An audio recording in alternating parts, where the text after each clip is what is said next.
মাঝে আর মাত্র একটা দিন, তারপরে মালদায় পা রাখছেন প্রধানমন্ত্রী নরেন্দ্র মোদী। মালদা টাউন স্টেশন থেকে তিনি দেশের প্রথম স্লিপার ক্লাস বন্দে ভারত এক্সপ্রেসের সূচনা করবেন।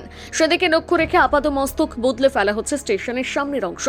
রাত দিন এক করে চলছে কাজ। সেসব কাজের তদারকি করছেন শীর্ষস্থানীয় রেল কর্তারা।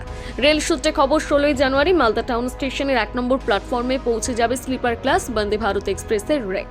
15 থেকে 17 জানুয়ারি স্টেশনের 1 ও 2 নম্বর প্ল্যাটফর্ম থেকে কোনো ট্রেন চলাচল করবে না। 16 জানুয়ারি মালদায় পৌঁছচ্ছেন রেলমন্ত্রী অশ্বিনী বৈষ্ণব। প্রধানমন্ত্রী আসার আগে তিনি নিজে স্টেশনের সমস্ত পরিকাঠামো খতিয়ে দেখবেন। কাজও প্রায় শেষের দিকে। স্টেশনের সামনের অংশে বিউটিফিকেশনের কাজ চলছে। প্রায় বদলে ফেলা হয়েছে। স্টেশনের মূল প্রবেশ পথের দুপাশে বসানো হয়েছে বিশালাকার দুটি মুখোশ। মালদা তার নিজস্ব লোকশিল্প গম্ভীরার জন্য বিখ্যাত। ওই মুখোশ দুটি গম্ভীরা শিল্পের আঙ্গিকে তৈরি করা হয়েছে।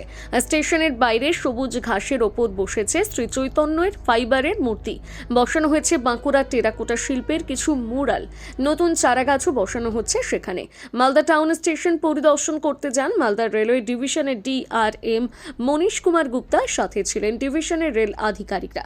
এ বিষয়ে পূর্ব রেলের মালদার জনসংযোগ অধিকর্তা রসরাজ মাঝি জানান, আপনারা জানেন মালদা স্টেশন অমৃত ভারত স্কিমের মধ্যে আছে। অমৃত ভারত স্টেশন অলরেডি অনেক প্রায় কাজ শেষ হয়ে চলেছে। এখনো অমৃত নতুন করে আরো সাজানো হয়েছে। প্রধানমন্ত্রী আসবেন, তার জন্য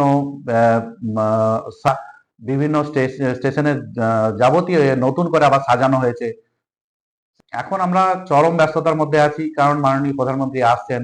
তার জন্য যে সমস্ত প্রস্তুতি নেওয়া, সমস্ত অধিকারী সমস্ত সব তার নিয়ে ব্যস্ততার মধ্যে আছে। প্রথম বাংলার জন্য, বাংলার মধ্যে প্রথম বন্দে ভারত স্লিপার মালদা টাউন থেকে দেওয়া হচ্ছে। এবং এটি ট্রেনটি হাওড়া থেকে কামাখ্যা এক্সপ্রেস, এটি মালদা স্টেশন থেকে ছেড়ে কামাখ্যার দিকে যাবে এবং কামাখ্যা থেকে একটা গাড়ি হাওড়ার দিকে রওনা হবে। প্রথম দিন যাত্রীদের যাওয়ার সুযোগ সুবিধা রয়েছে, তারা যেতে পারে ট্রেনে এবং কিছু শর্ত সাপেক্ষ দেখে দেখা হবে। মালদা থেকে পরিতোষ সরকারের প্রতিবেদন, নিউজ টুডে।